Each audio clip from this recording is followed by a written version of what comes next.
Hello, good morning सभी students को। और आज अपनी बात करेंगे राष्ट्रीय मरु उद्यान जो राजस्थान के अंदर जैसलमेर और बाड़मेर जिले के बीच पड़ता है। ठीक है, तो इसके बारे में पढ़ेंगे। कंपटीशन एग्जाम में इससे कौन कौन से इंपॉर्टेंट क्वेश्चन जो है वो उठ सकते हैं, कौन कौन से कंपटीशन एग्जाम में क्वेश्चन आ सकते हैं। ठीक है, तो बात करते हैं इसको कब स्थापना इसकी की गई। तो वन्य जीव संरक्षण अधिनियम जो है, वन्य जीव संरक्षण अधिनियम, वन्य जीव संरक्षण अधिनियम 1972 अधिनियम 1972 ने क्या किया था, इसको 1980 और 81 के अंदर क्या किया था, स्थापित किया था। क्या किया था, स्थापित किया था। ठीक है, ये बात अपने को ध्यान में रखनी है। क्वेश्चन जो है वो एग्जाम के अंदर पूछा जा सकता है कि राष्ट्रीय मरु उद्यान जो है उसको किस अधिनियम के अंतर्गत रखा गया और कब इसकी स्थापना की गई। तो वन्य जीव संरक्षण अधिनियम 1972 जो है उस अधिनियम के तहत इसको 1980 और 81 के अंदर क्या किया गया था, स्थापित किया गया था। ये प्रसिद्ध किसके लिए है, या सबसे पहले बात करेंगे इसके अंदर कौन कौन से जो राजस्थान के जिले आते हैं। ठीक है, जिलों की बात करें तो ये मेन नज़दीक पड़ता है जैसलमेर। जैसलमेर से ठीक 45 किलोमीटर की दूरी पे है। ठीक है, जैसलमेर से ठीक 45 किलोमीटर की दूरी पे है। और दूसरा जो इसके अंदर जिला आता है वो कौन सा है, दूसरा जिला है बाड़मेर। ठीक है, बाड़मेर के भी ये क्या पड़ता है, पास में पड़ता है।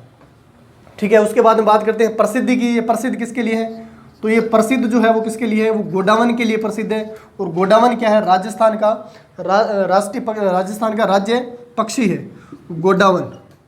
ठीक है, गोडावन ये क्या है, राजस्थान का राज्य पक्षी। ठीक है, राज्य पक्षी है। इसी को अपने बोलते हैं ग्रेट इंडियन बास्टर्ड। क्या बोलते हैं, इसी को बोलते हैं ग्रेट इंडियन बास्टर्ड या बस्टर्ड। ठीक है, ग्रेट इंडियन बस्टर्ड क्यों बोलते हैं, इसके बारे में बात करेंगे कि इसका नाम ग्रेट इंडियन बस्टर्ड क्यों रखा गया। ठीक है, बाकी अगर बात करें इसके अन्य नामों की तो गोडावन के अन्य नाम जो है वो सोहन चिड़ी या हुकना। इसके अन्य नाम क्या क्या है, इसको बोलते हैं सोहन चिड़िया या चिड़िया, सोहन चिड़िया। इसी को क्या बोलते हैं, हुकना बोलते हैं। ठीक है, ये इसके अन्य नाम है, सोहन चिड़िया, हुकना। गुरियान करके भी इसका एक और नाम है, गुरियान। ठीक है, इसको एक नाम और भी है गुरियान। इसको गुरियान चिड़ी या सोहन चिड़ी या हुकना के नाम से भी जाना जाता है। किसको, गोडावन को। और गोडावन क्या है, राजस्थान का राज्य पक्षी है।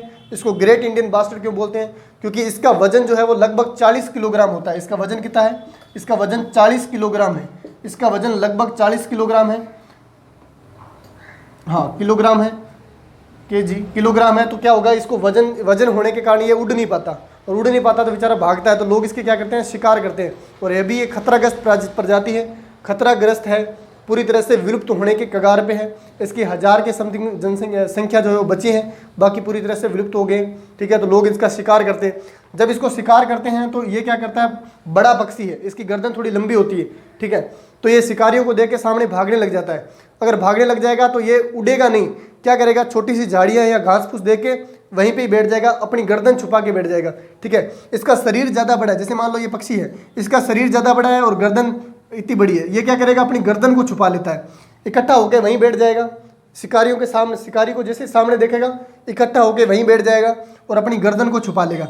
अपनी गर्दन को छुपा लेगा तो इसका शरीर तो नहीं छुपता, ये गर्दन को छुपा के ये समझ लेता है कि मैं पूरी तरह से छुप गया हूँ। तो शिकारी क्या करते हैं, इसको मार देते हैं। इसलिए इसको क्या बोलते हैं, ग्रेट इंडियन बास्टर्ड भी बोलते हैं। ठीक है, यानी बेचारा उड़ नहीं सकता, अपनी गर्दन को छुपा के ये समझ लेता है कि मैं तो पूरी तरह से छुप गया हूँ। आंखें बंद करके ये समझ लेते हैं, जैसे लोग आंखें बंद करके ये समझ लेते हैं कि हमारे को कोई नहीं देख रहा। ठीक है, वही कहानी किसके साथ में, गोडावन के साथ में, ग्रेट इंडियन बास्टर्ड के सामने है। ये अपनी गर्दन छुपाने के बाद में ये सोचता है कि मैं जो है पूरी तरह से छुप गया हूँ, सेफ हूँ।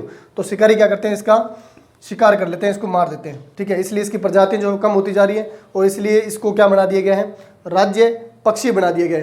ठीक है, राजस्थान का राज्य पक्षी है गोडावन, ग्रेट इंडियन बास्टर्ड बोलते हैं। अन्य नाम क्या है, सोहन चिड़ी, हुकना, या इसको गुरियान के नाम से भी जाना जाता है। बात करें ये पाया कहाँ पे जाता है, तो भारत के अंदर भारत और पाकिस्तान की जो सीमा है उसके संभावित एरिया के अंदर आता है। पाकिस्तान के अंदर भी ये पाकिस्तान के कुछ एरिया के अंदर भी ये पाया जाता है। ठीक है, अगर बात करें मरु राष्ट्रीय उद्यान जो है वो है कहाँ पर, तो ये जो है थार के मरुस्थल।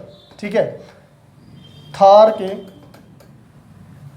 मरुस्थल, थार के मरुस्थल के अंदर पड़ता है। कौन? राष्ट्रीय मरु उद्यान थार के मरुस्थल के अंदर पड़ता है। इसका कुछ हिस्सा पाकिस्तान के अंदर और कुछ हिस्सा जो है वो भारत के अंदर आता है। ठीक है, क्षेत्रफल की बात करें तो इसका क्षेत्रफल कितना है? इसका क्षेत्रफल जो है वो कितना है? 3162 वर्ग किलोमीटर है। वर्ग किलोमीटर 3162 वर्ग किलोमीटर इसका क्षेत्रफल है।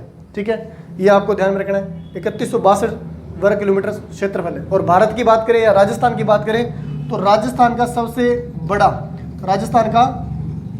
बड़ा राष्ट्रीय उद्यान है, सबसे बड़ा राष्ट्रीय उद्यान है। ठीक है, अभी तक इसके अंदर भारत की भी बात कर सकते हैं कि भारत के अंदर भी इतना बड़ा राष्ट्रीय उद्यान नहीं है जितना क्या है राजस्थान के अंदर राष्ट्रीय मरु उद्यान है। ठीक है, तो ये राजस्थान का सबसे बड़ा मरु उद्यान हो जाएगा। ठीक है, ये कंपटीशन के इंपॉर्टेंट जो क्वेश्चन जो हैं वो आपको यहाँ से देखने को मिल जाएंगे। कौन कौन सा जिला जो है इसके अंदर आता है?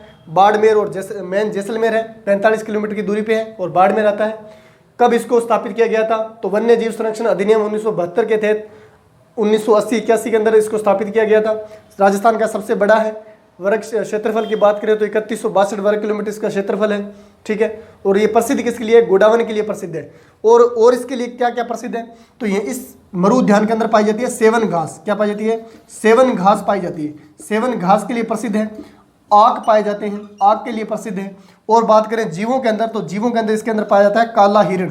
ठीक है, काला हिरण पाया जाता है।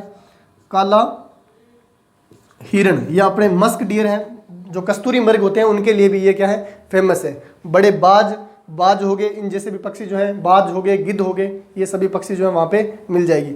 और मरुस्थलीय जितने भी वन, उष्णकटिबंधीय वन है, मरुस्थल के जितने भी वन हैं वो सभी आपको यहाँ पे देखने को मिल जाएंगे।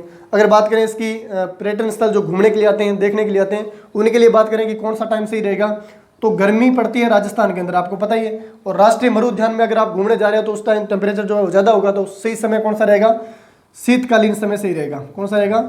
शीतकालीन समय, यानी सर्दियों का समय जो है यहाँ पे घूमने का सबसे बेस्ट समय है। तो आई होप सो आपको अच्छे से समझ में आया होगा।